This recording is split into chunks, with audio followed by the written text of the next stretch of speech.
बिस्मिल्लाहिर्रहमानिर्रहीम अस्सलाम वालेकुम वेलकम तुहद बैक लट सान यूट्यूब चैनल पे यथ जन नाव कुक विथ अम्बरीन सन अजिच रेसिपी पटेटो स्नैक्स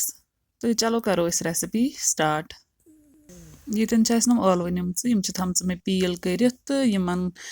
दिमो वो ये मज स्टीम आग यीतिस कालस सॉफ्ट गन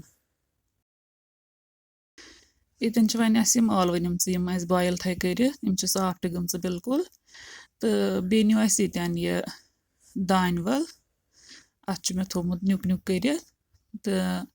बे नी यन यह कॉर्न फ्लोर ओड कप नून 1 चमचे मरचांगन पाउडर 1 चमचे ब्लैक पेपर पाउडर अड़िक ओड चमचे धनिया पाउडर ओड चमचे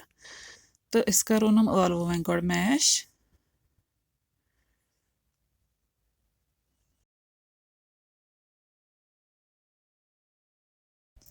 ٲलवٕ गई यन मैश असल पम तो वन करो अत बाकी चीज ऐड त्रोस यह दान वल दान वल ओड कप लग भग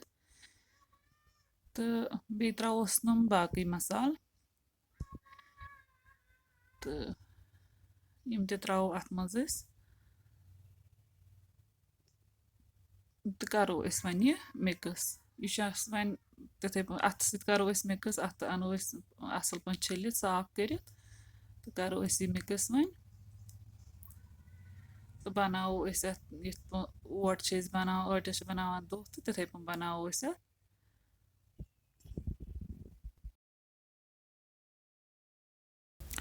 यन गो यह असल पे मिक्स वन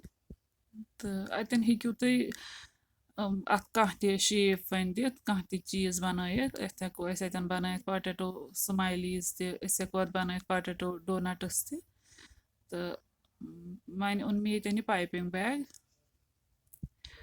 तो यह त्रो अत मज मे अत बनावन डोनट्स या स्माइलीज कह बह दिम अत बदल स्नैक शेप सिंपल वारिया सिंपल सह बनावन करो यह सोरे ये पाइपिंग बैगस मज फिल अगर न तुह पाइपिंग बैग तो हेको अत सह शेप पोटैटो लॉलीपॉप्स बन यह जन मे वो डोनट्स बन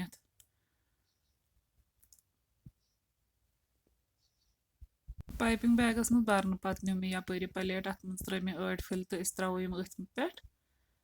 हेको डायरेक्ट तेलस पे त्रत कर फ्राई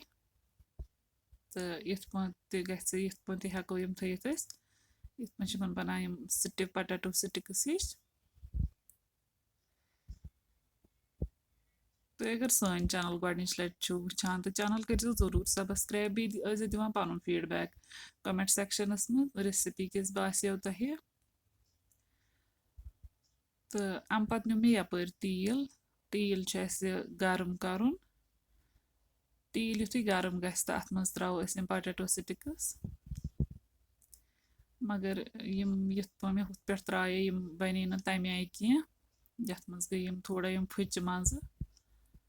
हेको डायरेक्ट तेलस पे त्रत या अगर बिल्कुल स्टिक्स टाइप बनाने फ्राइज टाइप बनाने फ्रेंच फ्राइज टाइप बनाने तेल अत त्राउन कॉर्न फ्लोर थोड़ा ज़्यादा पहम युथ अत अम खोट टाइट डुह बन अलबत्ता अगर यम बनावन पोटैटो लॉलीपॉप्स या डोनट्स तो तेल थवन अमे युत अमे आई बनावन यह consistency थवन N दिमो one in फ्यूर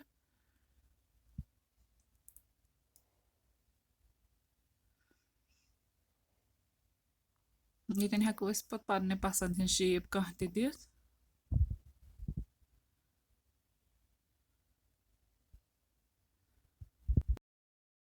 यमुथु fry गसन तो यम कड़ो वन नबर हीट थवन मीडियम लो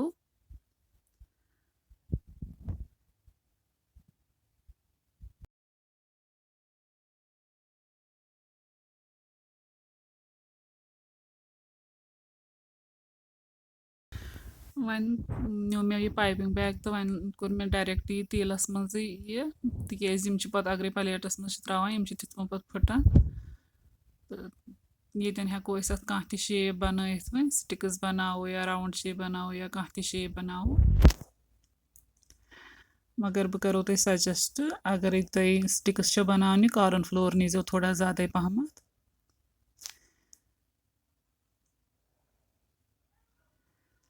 तो करो इथे पह सारी स्नैक्स इथे पह फ्राई असल पह